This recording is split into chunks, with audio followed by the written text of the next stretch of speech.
Krishna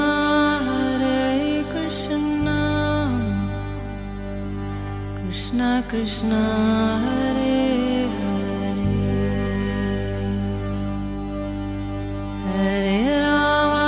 Hare Rama Rama Rama Hare Hare।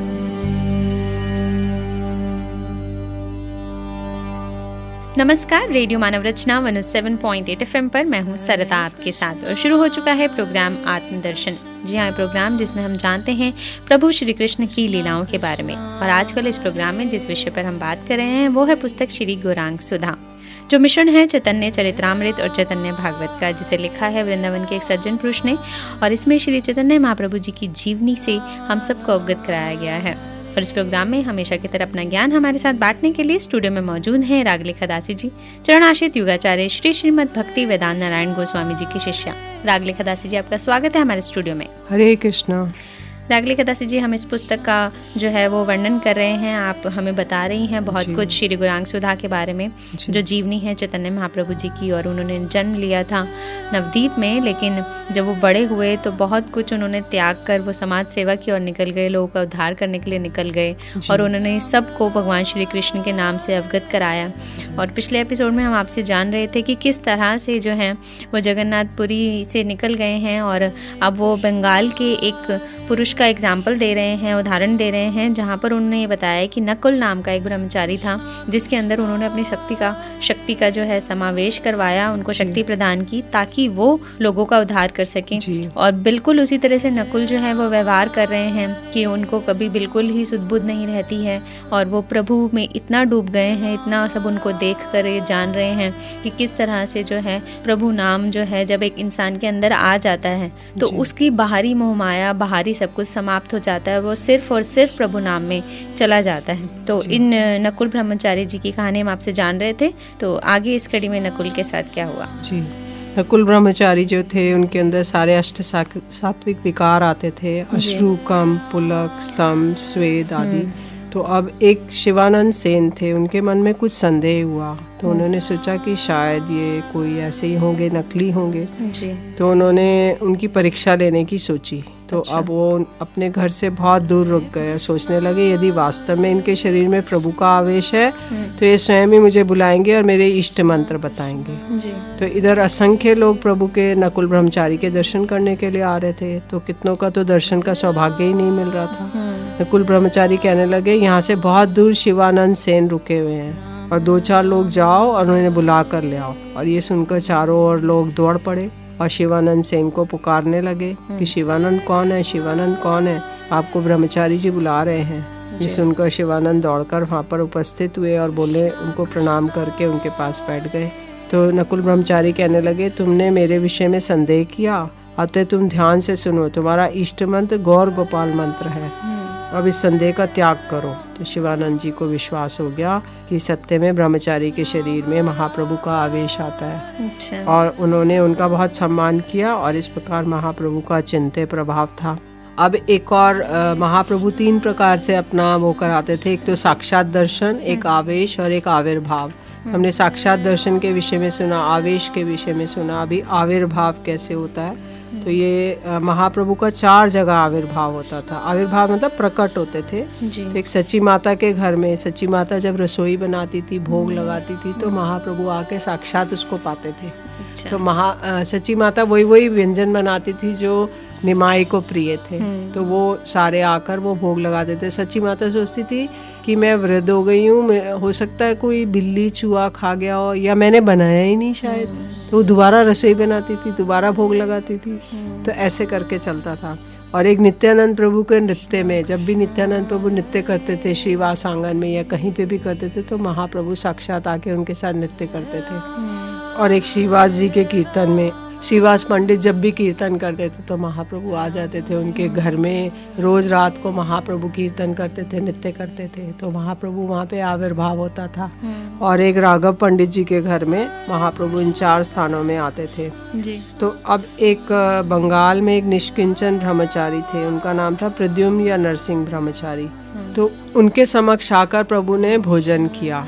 तो अब ये क्या है, वृत्तांत है कि शिवानंद सेन जी का भांजा था वो श्रीकांत सेन, उस पर प्रभु की बहुत कृपा थी।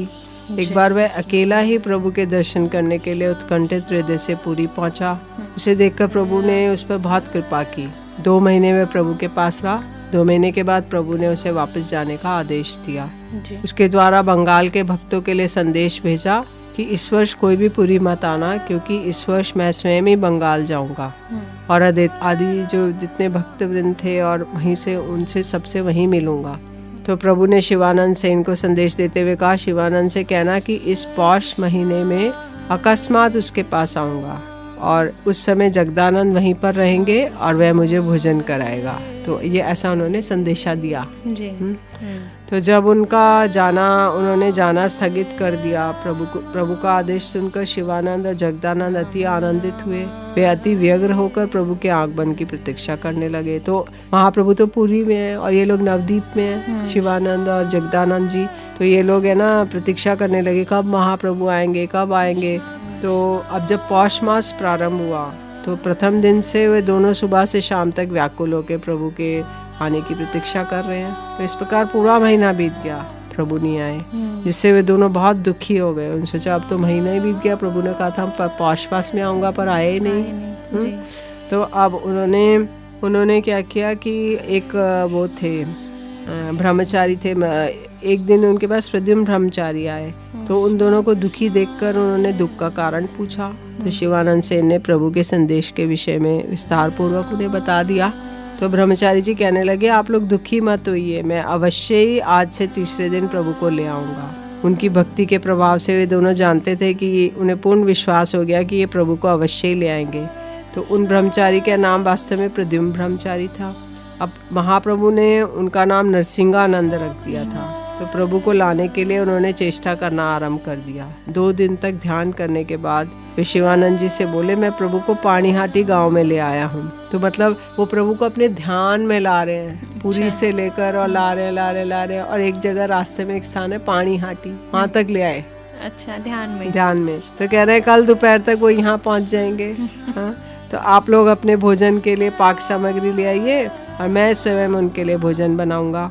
तो ये सुनकर शिवानंद जी ने उनकी इच्छा अनुसार उन्हें रसोई का सामान प्रदान किया और दूसरे दिन प्रातःकाल से ही प्रद्युम्न ब्रह्मचारी ने रसोई बनाना आरंभ कर दिया और दोपहर से पहले ही अनेक प्रकार के व्यंजन तैयार कर दिए। उसके बाद जगन्नाथ जी और महाप्रभु के लिए अलग अलग भोग सजाया। मतलब एक थाली मतलब पत्तल में जगन्नाथ जी के लिए, एक में महाप्रभु के लिए और एक उन्होंने नरसिंह देव जी के लिए सजाया। मतलब उनके जो इष्ट देव थे उनका नाम ही नरसिंहानंद ब्रह्मचारी था, तो नरसिंह देव उनके इष्ट देव थे, उनके लिए सजाया। तो 3 थाली लगाई, एक महाप्रभु की, एक जगन्नाथ जी की और नरसिंह देव की। तो उसके बाद वो तीनों को भोग अर्पण करके मंदिर के बाहर आ गए, क्योंकि जब भोग देते हैं तो उसके बाद वहाँ नहीं रहते, क्योंकि वो लोग खा रहे हैं तो पर्दा लगा देते हैं और मंदिर के बाहर आते, मंत्र जप करते हैं। तो अब उन्होंने ध्यान में उन्होंने देखा कि महाप्रभु आकर विराजमान हो गए आसन पर। अच्छा। और वो तीनों भोग खा गए, तीनों थाली के तीनों खा गए। अच्छा, महाप्रभु ही खा गए। जी। तो अब भोग पात्रों में कुछ नहीं बचा। ये देखकर तो वो आनंद से विवल हो गए जो ब्रह्मचारी थे या नरसिंहानंद। तो उनके नेत्रों से अश्रुधारा प्रवाहित होने लगी और वो चिल्ला कर कहने लगे, हाय हाय, ये आपने क्या कर दिया जगन्नाथ जी, और आप में तो कोई भेद नहीं है। आपने उनका भोग खाया, कोई बात नहीं, परंतु आपने नरसिंह देव का भोग क्यों खा लिया? आज मेरे प्रभु भूखे ही रह जाएंगे, क्योंकि उनके इष्ट देव हैं। तो देख रहे मेरे इष्ट देव को कुछ नहीं मिलेगा, वो बेचारे क्या खाएंगे? तो अब मैं उनका दास कैसे जीवित रह सकता हूँ? प्रभु को भोजन करते देख प्रद्युम्न ब्रह्मचारी को बहुत आनंद हुआ और उन्हें पूर्ण विश्वास था कि महाप्रभु का जगन्नाथ जी और नरसिंह देव जी से में कोई भेद नहीं है, महाप्रभु और इन दोनों में। तो अब उन्होंने देखा कि तब उनके मन में प्रत्यक्ष रूप से उनको देखने की इच्छा हुई। तो भक्तवत्सल गौरहरि ने भोजन के माध्यम से उनकी इच्छा पूर्ण कर दी। भोजन करके प्रभु पानीहाटी चले गए, क्योंकि पानीहाटी में प्रभु नित्य विराजमान रहते हैं। तो ब्रह्मचारी हाय हाय करते देख शिवानंद ने पूछा, आप क्यों चिल्ला रहे हैं? तो ब्रह्मचारी बोले, प्रभु का व्यवहार तो देखो, तीनों का भोग एक साथ ही खा गए, उनके कारण जगन्नाथ जी और नरसिंह देव भूखे ही रह गए। तो ये सुनकर शिवानंद जी को कुछ संशय हुआ। वे सोचने लगे कि ऐसा प्रेमावेश, ये ऐसा कह रहे हैं, ये सत्य कह रहे हैं या प्रभु वहाँ वास्तव में आए थे या उन्होंने तीनों भोग ग्रहण किए, उनको कुछ मतलब डाउट होने लगा। शंका होने लगी। तो अब वो इसी सोच में डूबे हुए थे, तो ब्रह्मचारी कहने लगे, शिवानंद जी आप पुनः पाक सामग्री ले आइए, मैं अपने इष्ट देव नरसिंह देव के लिए पुनः रसोई बनाऊंगा। अच्छा। तो मैं फिर से रसोई बनाऊंगा। तो शिवानंद जी ने भोग की सारी सामग्री की व्यवस्था कर दी, ब्रह्मचारी जी ने फिर से रसोई बनाई। अब नरसिंह देव जी को भोग लगाया। तो अब वर्षा ऋतु के बाद प्रतिवर्ष की भांति शिवानंद जी समस्त भक्तों को साथ लेके प्रभु के दर्शनों के लिए नीलांचल गए। अब जब चतुर्मास्य आया तो शिवानंद जी जितने नवद्वीप के भक्त थे उनको साथ ले जाते थे और पुरी में ले जाते थे महाप्रभु से मिलाने के लिए। तो रास्ते में जितना टोल टैक्स और जितना रहने की खाने की व्यवस्था होती शिवानंद जी करते थे। तो उन्होंने जब वो वहाँ गए तो एक दिन सारे प्रभु सब भक्तों के साथ बैठे हुए थे। तो प्रभु ने नरसिंहानंद ब्रह्मचारी की महिमा गान करनी शुरू कर दी। तो प्रभु बोले, पिछले वर्ष पौष के महीने में उसने मुझे ऐसा स्वादिष्ट भोजन कराया जैसे मैंने आज तक कभी नहीं खाया। तो सुनकर सब भक्त विस्मित हो गए। तो बोलते, पिछली बार उन्होंने मेरे को इतना बढ़िया भोजन कराया था। तो प्रभु के मुख से सुनकर शिवानंद जी को विश्वास हो गया कि उस दिन वास्तव में प्रभु मेरे घर में पधारे थे और नकुल ब्रह्मचारी के हाथ का बनाया हुआ भोजन ग्रहण किया था। तो इसी प्रकार से सच्ची माता के घर में भी प्रभु का सदा आविर्भाव होता है। इस प्रकार से नित्यानंद प्रभु का नित्य देखने के लिए प्रभु बार बार आविर्भूत होते हैं। और राघव पंडित के घर में भी प्रभु का नित्य आविर्भाव होता है जी। और गौर सुंदर प्रेम वश हैं, भक्तों के प्रेम के वशीभूत रहते हैं और उन्हें दर्शन प्रदान करते हैं। शिवानंद सेन की प्रेम की महिमा का वर्णन कौन कर सकता है, जिसके प्रेम के वशीभूत होकर प्रभु बार बार उनके घर आते हैं। मतलब प्रभु ने जिसको दर्शन देने होते हैं वो किसी तरह से दे ही देते हैं। जी। जैसे कि हम अगर प्रभु को भोग लगाते हैं सच्ची श्रद्धा से तो वो उन तक पहुंच ही जाता है किसी ना किसी तरीके से। हमें ये नहीं सोचना चाहिए कि हमने प्रभु को भोग लगाया तो उन्होंने ग्रहण किया या नहीं। श्रद्धा भाव जो है वो हमेशा अगर आपके हृदय में है तो प्रभु उसको जरूर ग्रहण करते हैं। और इसमें बहुत ही सुंदर तरीके से बताया गया कि किस तरह से 3 प्रकार से जो है प्रभु दर्शन देते हैं। एक तो साक्षात रूप में खुद स्वयं प्रकट होकर, दूसरा आवेश में यानी कि किसी के भीतर वो प्रवेश कर जाते हैं, अपनी शक्तियां को प्रवेश करवा देते हैं और उससे जगत कल्याण करते हैं। और तीसरा आविर्भाव है कि जब जब उनको जिस तरीके से पुकारा जाता है, उनको श्रद्धा से बुलाया जाता है तो ध्यान मग्न होकर हम अपने ध्यान में भी उनको ले आएँ तो वो साक्षात वहाँ पर आकर अपना जो है भक्तों को दर्शन देते हैं। तो बहुत ही सुंदर रूप जो है प्रभु का यहाँ दिखाया जा रहा है। चैतन्य महाप्रभु जी भगवान श्री कृष्ण का रूप कहे जाते हैं कि उन्होंने जन्म लिया जगत के उद्धार के लिए और इसी तरह से वो सबका उद्धार करते जा रहे हैं। रागली खदासी जी बता रही हैं इस पुस्तक के बारे में बहुत कुछ, आगे और भी जानेंगे लेकिन एक छोटे से ब्रेक के बाद सुनते हैं एक प्यारा सा भजन, फिर लौट कर आते हैं। आप जुड़े रहिए रेडियो मानव रचना 107.8 FM के साथ। अगर आप भी कुछ कहना चाहते हैं इस प्रोग्राम के विषय में, आपकी कोई राय है तो आप हमें SMS कर सकते हैं 8010781078 पर। जुड़े रहिए रेडियो मानव रचना 107.8 FM के साथ। Feel good, feel live. आपदामपहर्तारं दातारं सर्वसम्पदां लोकाभिरामं श्रीरामं भूयो भूयो नमाम्यहम्।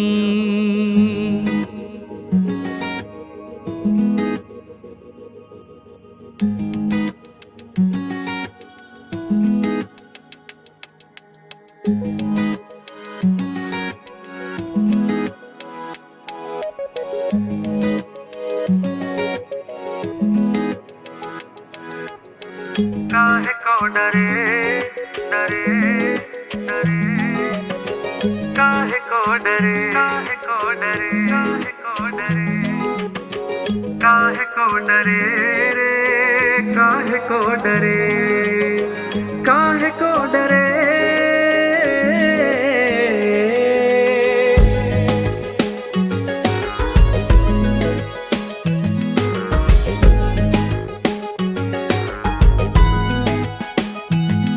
तेरा राम जी करेंगे बेड़ा पार, उदासी मन काहे को करे। तेरा राम जी करेंगे बेड़ा पार, उदासी मन काहे को करे। काहे को डरे रे काहे को डरे, काहे को डरे रे, काहे को डरे, काहे को डरे।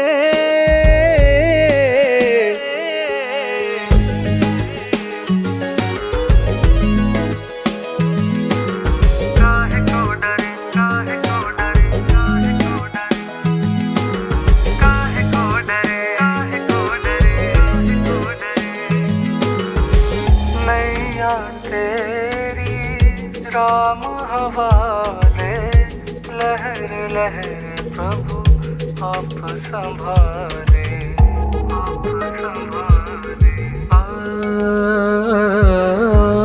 नैया तेरी राम हवाले, लहर लहर हरि आप संभाले। नैया तेरी राम हवाले, लहर लहर हरि आप संभाले। हरि आप ही उठावे तेरा भार, उदासी मन काहे को डरे।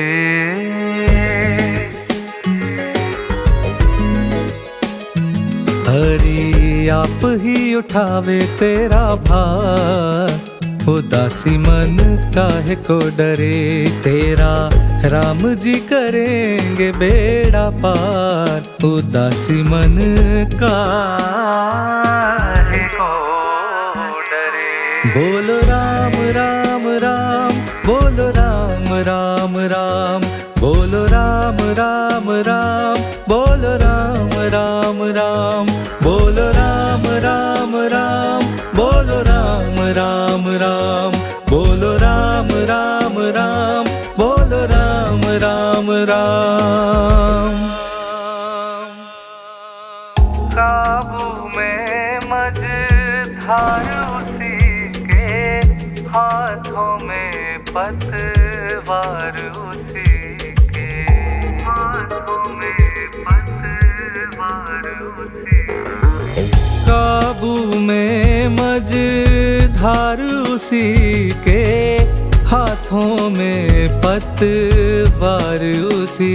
तेरी हार भी नहीं है तेरी हार, उदासी मन काहे को करे।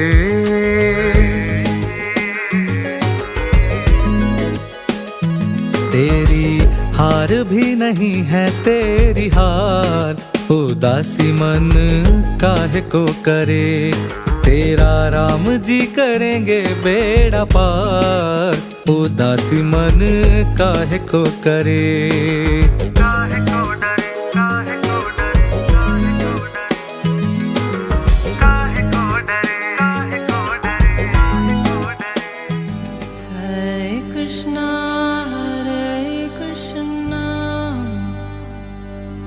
Krishna Krishna, Hare Hare,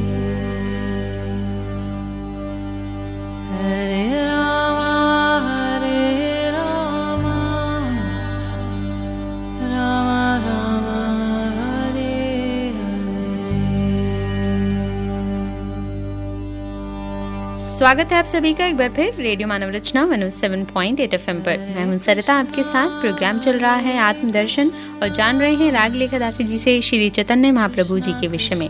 उनकी ये जीवनी है श्री गुरांग सुधा पुस्तक, इसमें वर्णन किया गया है और बहुत कुछ बता रही हैं राग लेखा दासी जी कि किस तरह से प्रभु जो हैं अपने भक्तों पर हमेशा दयालु रहते हैं, हमेशा उनके साथ रहते हैं और बहुत सारी कथाओं के माध्यम से इसका बखान किया जा रहा है। जी राग लेखा दासी जी, प्रद्युम्न ब्रह्मचारी जी का तो जीवन सफल हो गया जब प्रभु जी ने उनका भोग जो है ग्रहण किया और तीनों भोग उन्होंने जगन्नाथपुरी जी का, नरसिंह जी का और अपना भोग, तीनों ही भोग उन्होंने ग्रहण किए।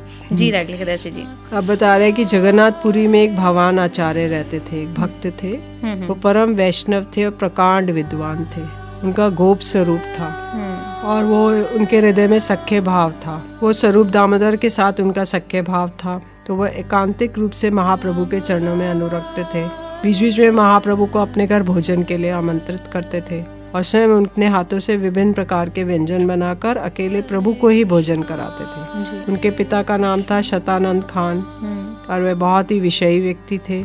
इसके विपरीत भगवान आचार्य विषय विमुख और वैराग्य प्रधान थे। तो पिताजी तो बहुत विषय थे और ये विषयों से विमुख थे और वैराग्य बहुत अधिक था इनका। तो उनके छोटे भाई का नाम था गोपाल भट्टाचार्य जी। और वे काशी से वेदांत पढ़कर आए थे। एक दिन वे भगवान आचार्य के पास आए और आचार्य उसे लेकर प्रभु के पास गए। उन्होंने प्रभु को प्रणाम करवाया। उसे देखकर अंतर्यामी महाप्रभु का चित्त प्रसन्न नहीं हुआ, क्योंकि भगवान आचार्य का मन रखने के लिए प्रभु उसके प्रति स्नेह का दिखावा कर रहे थे।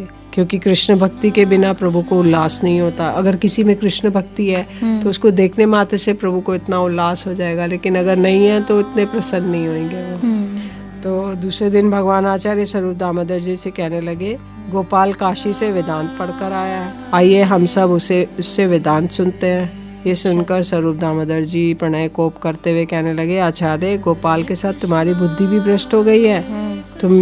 तुम जानते नहीं, तुम्हारी मायावादी भाष्य सुनने के लिए तुम उत्कंठा हो रही है क्या? वैष्णव होकर जो मायावादी भाष्य सुनता है उसका सेवे सेवक भाव छोड़कर अपने को ईश्वर मानने लगता है। क्योंकि मायावाद में ये है अहम ब्रह्मास्मि, सोहम अत्वत्वमसि, सर्वम खलिदम ब्रह्म, कि मैं भी ब्रह्म हूँ, तुम भी ब्रह्म हो, सारा संसार ब्रह्म है। तो ये फिलॉसफी दी जाती है। तो वो कह रहे तुम वैष्णव हो, तुम भगवान के सेवक हो, भगवान अलग है और तुम अलग हो, और तुम अपने आप वो भगवान मानना चाहते हो। तो इसलिए जो कृष्ण जिसके प्राण धन है, ऐसे महाभागवत जो मायावादी भाष्य सुनता है तो अवश्य उसका चित्त विपरीत हो जाता है। तो ये सुनकर भगवान आचार्य कहने लगे, हम सब लोग तो कृष्ण निष्ठ है, हमारा चित्त पूर्ण रूप से कृष्ण में निविष्ट है, इसलिए मायावादी भाष्य सुनने से हमारे चित्त में कोई विकार नहीं आएगा। तो भगवान आचार्य की बात सुनकर स्वरूप दामोदर जी बोले, आप ठीक कह रहे हैं, तथापि मायावादी सिद्धांतों में केवल यही सुना जाता है कि ब्रह्म निराकार है,